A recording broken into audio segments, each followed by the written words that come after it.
Welcome to Positive Attitudes of Life. We live in a world where success is measured in terms of wealth, accomplishment, performance, and social status. It is an action and a result oriented society, but our success will be incomplete unless there is a proper merger of doing with the being. Being is what we are in terms of the inner relationship we have established with ourselves, with our fellow human beings, and with our destinies. It is what we are in terms of the values we live by and the conclusion we accept as to the meaning and purpose of our lives, says Alvin Gozer. In fact, having and being are two needs expressed in individuals, and neither can be ignored, but authentic fulfillment and happiness sprout from being more than from having.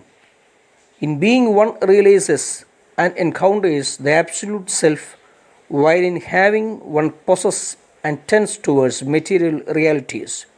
Hence, one needs to be persistent in moving toward being rather than having. The practice of values help us to be more than have. Values shape human life and behavior. Values influence our attitudes, and our attitudes, in turn, direct the course of our actions.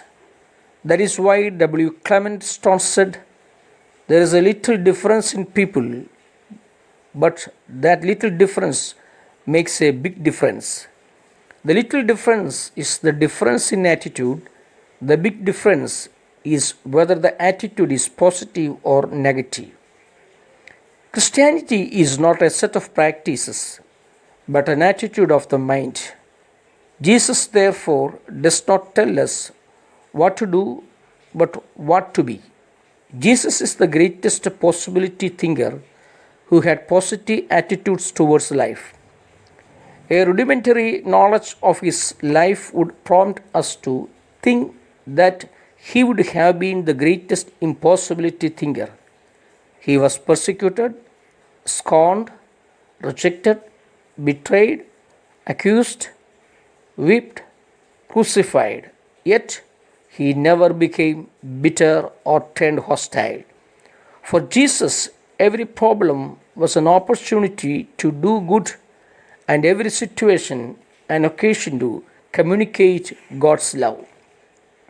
The following thoughts are an attempt to portray different attitudes and to discover them in the life of Jesus. An intellectual understanding of these attitudes and the realization of their usefulness should lead us to make them our own, and that will make our lives more beautiful and meaningful. The first thought is acceptance. Gospel according to St. Mark chapter 6 verse 4. Prophets are not without honor except in their hometown. People of great personality and high resolve have always showed unprecedented optimism in shaping the world.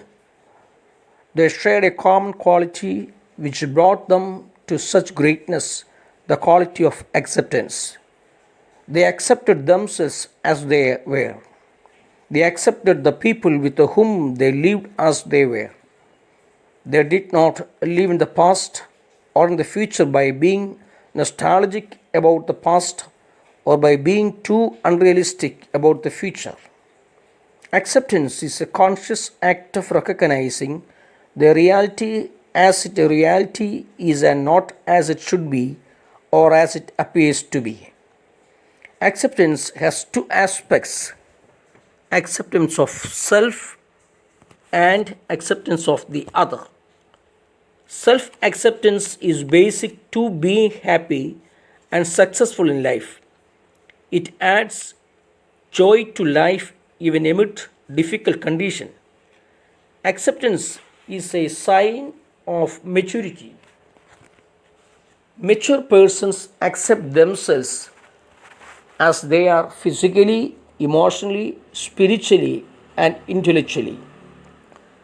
They are aware of themselves their weaknesses and strengths, success and failures, positive and negative traits. They are not desperate and distressed by their limitations.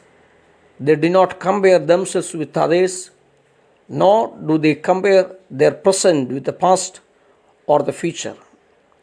Since they accept and love their real self, external problems and the circumstances in which they find themselves cannot easily make them unhappy or irritable. One who accepts oneself is in good company for all of one's life.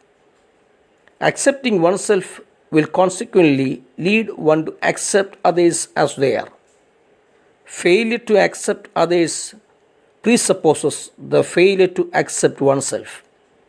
Accepting others as they are is the beginning of genuine human relationships. One of the problems in human relationship is that sometimes we force people to be what they are not and don't give them freedom to be what they actually are. Acceptance and happiness go hand in hand. As a man, Jesus was happy, an obvious sign that he accepted himself fully. He expressed himself fully to others as he had nothing to hide from them. He could express his feelings as compassionate, loving, caring, angry, weeping, understanding, etc. He never wanted to be anyone other than what he was. Though he himself was not well accepted by most people of his time, Jesus could easily accept and relate with them as they were. His unconditional acceptance of others is revealed through his teachings. In the exemplary life he lived, the many miracles he performed, and the welcoming attitude that he communicated when everyone condemned the woman caught in adultery, John chapter 8, verse 1 to 11, Jesus accepted her as she was a child of God who is worthy of love and understanding. Jesus was criticized and condemned for accepting and being in the company of the marginalized, of women, of sinners and tax collectors. And those who experienced the love and acceptance of Jesus were transformed and began to accept themselves as children of God. They went about doing good and praising God. Here I give illustration. A man wanted to sell off 2 acres of barren land. He approached an agent. The very next day, a newspaper advertisement appeared. 2 acres of land located near highway with a sufficient water source suitable for agriculture, industry and residential purpose for sale. After reading the advertisement, the man approached the agent and said, I had decided not to sell the land because now I know the worth of my land. Realize that you are precious, valuable, and unique. Acceptance is the natural outcome of this realization. May God bless you all.